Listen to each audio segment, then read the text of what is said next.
السلام عليكم ورحمة الله وبركاته. ازيكم يا حبايب قلبي؟ عاملين ايه؟ يا رب تكونوا بخير وبصحة وسعادة.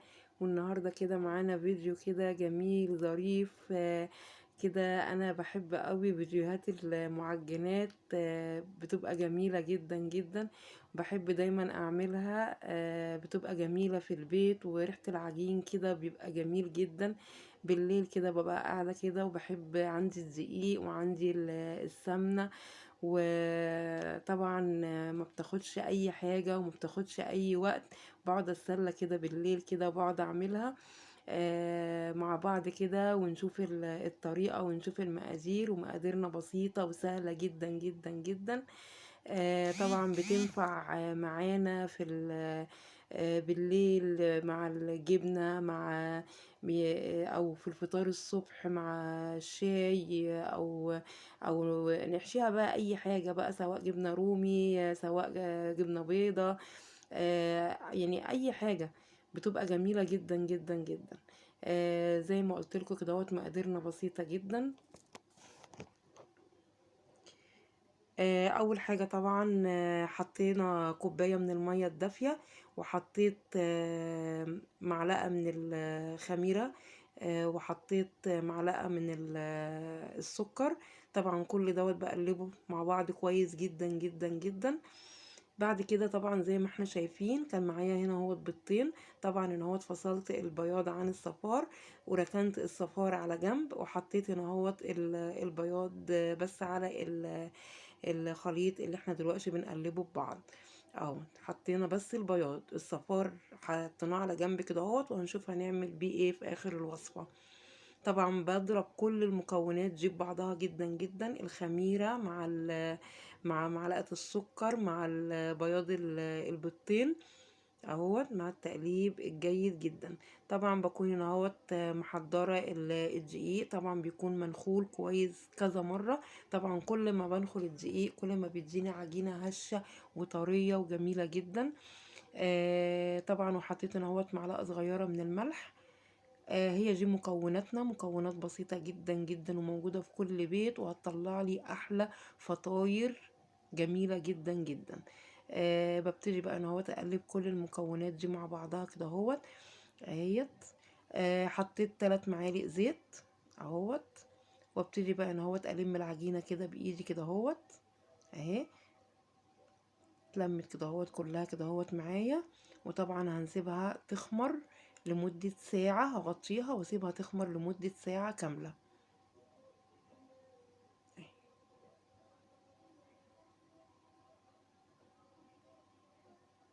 ما بتاخدش منك اي وقت، وبتطلع جميلة جدا جدا، والولاد بيفرحوا بيها وبتبقى كمان موجودة في البيت بصراحة يعني.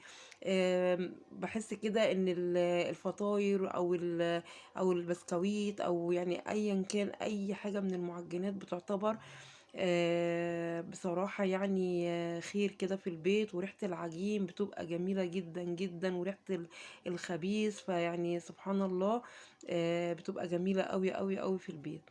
اهي كده خلصت كده اهوت، وهبتدي ان هو اغطيها زي ما قلت لكم لمدة ساعة لغاية ما تخمر خالص. كمان السوا كمان ما بتاخدش مني اي وقت خالص، في السوا ما بتاخدش وقت خالص. شايفين اهي اتخمرت معايا، شايفين بسم الله ما شاء الله العجينة جميلة جميلة، شايفين عاملة ازاي اهي. هفضيها بقى هنا اهوت كده اهوت في حاجة واسعة، في طبق واسع شوية اهيت. بكون بقى مجهزة معايا طبعا صينية مدهونة بالسمنة او الزيت. وهبتدي بقى انا اهوت ايه اهي. طبعا ان هو بترش شوية ان هو الدقيق، وانت بتفرديها عشان ما تلزقش معانا اهي. طبعا ما تخافيش، الدقيق عمره ما هينشف العجينة. العجينة طالعة معايا طرية جدا وجميلة، عاملة زي الملبن. والله العجينة طرية جدا جدا، ملمسها وانا بعملها بفردها، وريحتها تحفة جميلة جدا جدا. والدقيق اللي انا حطاه ده بس عشان هي ايه، يعني فيها سن تلزيق كده اهيت. فطبعا ايه برش الدقيق عشان النهوات ما تلزقش معايا وانا ايه بفردها. طبعا النشابة كمان بتسهلك عملية الفرد اهيت. ببتدي طبعا هنا بيكون مجهزة معايا بقى انا هوت زبدة او سمنة اهيت. ابتدي بقى انا هوت احشيها بقى انا هوت كده كلها كده هوت، او ادهنها بالسمنة اهيت. بس وهنبتدي بقى انا هوت نطبقها. سهلة جدا جدا جدا اهي. جميلة جميلة جميلة اهي. ببتدي بقى انا هوت اوزع برضو ايه السمنة انا هوت كده هوت من فوق عشان تطلع معايا هشة وتطلع طرية اهي. هبتدي بقى الفها كده هوت اهي. تطلع معايا بقى باتيه، تطلع معايا زي الكرواسون. المهم ان انا لفتها، وهنشوف ان هوت الشكل في الاخر شكلها هيطلع حلو وهتطلع جميلة جدا جدا. انا هنا بعملها بقى على طريقتي طبعا. نقط الكرواسون لو انا هعملها كرواسون فطبعا ببقى اقسمها لقطع صغيره وزي المثلثات كده، وببتدي ايه لا هنا ايه انا عملتها على طريقتي نهوت ان انا نهوت عملتها ايه كور صغيره، وببتدي نهوت افردها بالنشابه وادهنها بالسمنه. وبعد كده نهوت ببتدي بقى نهوت اتنيها والفها بمنتهى السهوله. يعني العمليه مش صعبه ولا فيها اي صعوبه خالص خالص يعني اهي. سهلة جدا جدا جدا. ما خدتش مني اي وقت ولا تاخد منك اي مجهود. يعني شوفي انت لو هتروحي تشتري الفطيرة من الفرن جيب كام، شوفي هتدفعي فيها قد ايه. لا انا يعني ما شاء الله هنا هوت النص كيلو عمل لي يعني شوية فطاير محترمين كده هوت بصراحة. ويعني تعشينا منهم وفطرنا منهم. بصراحة جميلة جدا جدا جدا. بيبقى تغيير، يعني تغيير بقى عن العيش. ان انت مثلا بتبقى حاجة جديدة كده للولاد. بيبقى تغيير اهي. شايفين شكلها والله طلعت جميلة جدا اهيت. طبعا انا اهو بعد ما خلصت الكمية كلها بقى ببتدي اغطيها، وابتدي برضو اسيبها كده حوالي نص ساعة تخمر خالص. بكون بقى في الاثناء ديت مولعة طبعا الفرن، هي بتخش على فرن حامي. طبعا اول ما بلاقيها كده اهوت يعني استوت بقى ايه من الجناب كده اهوت، ببتدي طبعا ايه اشغل بقى الشوايه عليها من فوق. طبعا انا اهوت هي كده شايفين طبعا خمرت معايا.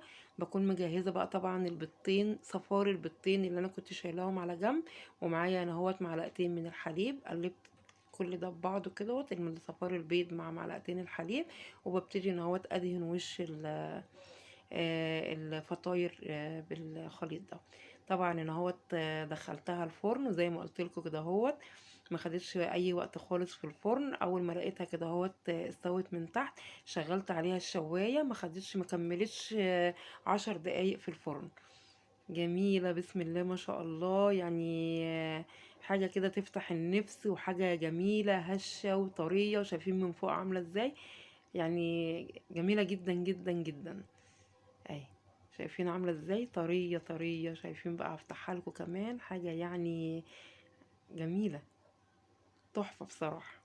عجبت الولاد جدا جدا عندي، ولو اعتمدتم الطريقه ديت هتعجبكم جدا جدا. جربوها.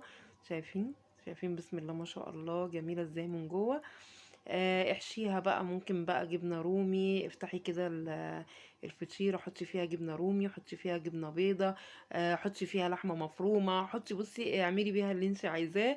جميلة وحاجة تفتح النفس، وحاجة معمولة في البيت نظيفة وعارفة عاملاها ازاي، وحاجة معمولة على ايديكي.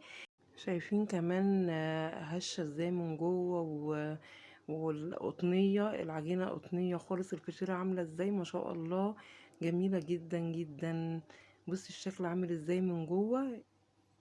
طلعت يعني طرية وهشة وجميلة. يا رب تكون الطريقة عجبتكم ما خدتش أي وقت ولا أي مجهود، يعني التكاليف بسيطة جدا جدا. يلا بقى شجعوا كده واعملوها كده هوت. فرحوا بيها ولادكم كده هوت، افطروا بيها، تعشوا بيها. يا رب تكون الطريقة عجبتكم. حبايب قلبي بقى اللي أول مرة يشوف القناة، اللايكات بقى الجميلة كده والاشتراك في القناة. أتمنى تنوروني وتشتركوا في القناة، والكومنتات بقى الحلوة الجميلة كده اللي بتسعدني. إلى اللقاء في فيديو جديد، والسلام عليكم ورحمة الله وبركاته. باي باي.